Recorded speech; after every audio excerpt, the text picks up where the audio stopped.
Euskaraldia Burlatan 11 gunez euskaraz. Maiatzaren 15-tik 25-era. Ikastetxeko familiok parte hartuko dugu.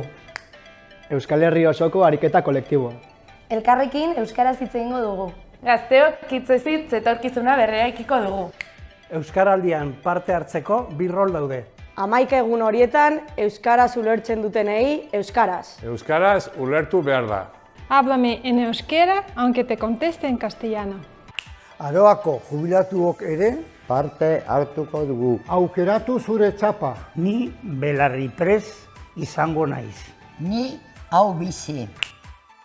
Eman hemen izena eta aukeratu zure txapa.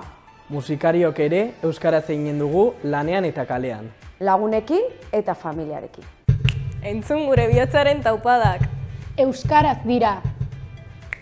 Hitzez hitz, Kulturaren bidez, euskaraldiari ekin.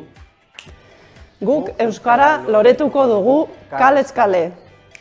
Gu aho bizi belarri prest izango gara. Guk euskara loretuko dugu dendaz denda. Euskaraldia gehiagorekin eta gehiagotan. Animatu eta parte hartu. Ez ahaztu, txapa eramatea.